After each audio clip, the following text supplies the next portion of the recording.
A agenda da última semana de janeiro tem como destaques a decisão de política monetária do Federal Reserve e a divulgação do PIB nos Estados Unidos.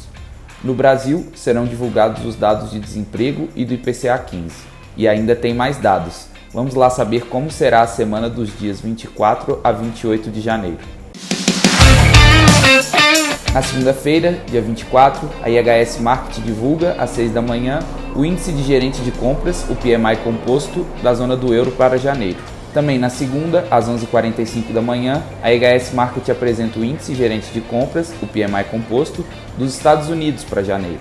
Na terça-feira, dia 25, o Conference Board americano divulga, ao meio-dia, o Índice de Confiança do Consumidor de janeiro.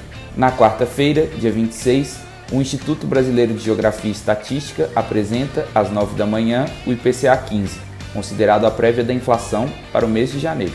Na mesma quarta, o Comitê Federal do Mercado Aberto do Federal Reserve anuncia, às 16 horas, sua decisão de política monetária. No mesmo dia, só que às 16h30, o presidente do Fed, Jerome Powell, participa de entrevista coletiva. É nesta entrevista coletiva que Powell costuma comentar a decisão da política monetária e dar sinais importantes para os mercados. Na quinta-feira, dia 27, às 10h30, o Departamento do Comércio dos Estados Unidos divulga o PIB do país para o quarto trimestre de 2021. No Brasil, ainda na quinta-feira, o Ministério da Economia apresenta, às 14 horas, o Cadastro Geral de Empregados e Desempregados, o CAGED, de dezembro. Já na sexta-feira, dia 28, o IBGE divulga, às 9h, a PNAD contínua, a taxa de desemprego, para o mês de novembro. Para quem não conseguiu acompanhar, aqui vai o resumo da semana dos dias 17 a 21 de janeiro. A semana começou com o feriado do dia de Martin Luther King Jr., nos Estados Unidos, o que reduziu a liquidez do pregão de segunda-feira. Investidores olharam, então, para dados da economia chinesa. O PIB cresceu 8,1% em 2021 em relação a 2020. Apesar de positivo, a economia cresceu 3,8% no quarto semestre, abaixo dos 4,9% dos 3 meses anteriores.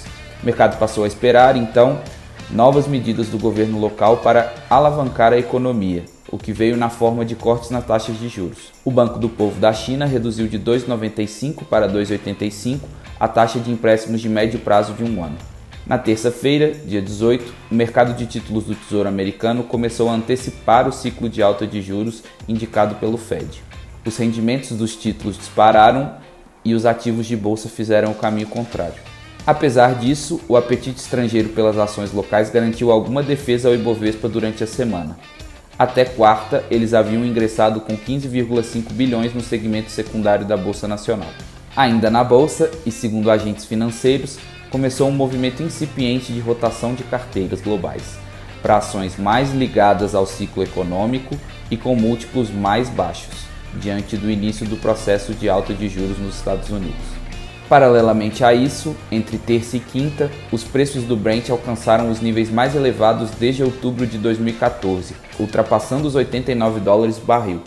Com as tensões geopolíticas entre Rússia e Ucrânia e no Médio Oriente, além de uma demanda persistente impulsionando o óleo.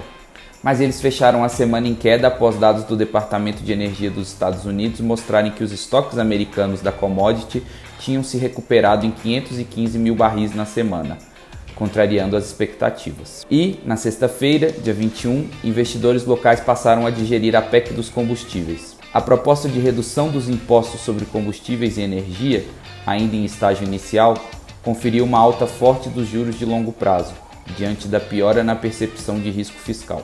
Diante desse cenário, o Ibovespa, que recuou na segunda-feira, conseguiu fechar mais uma semana com ganhos.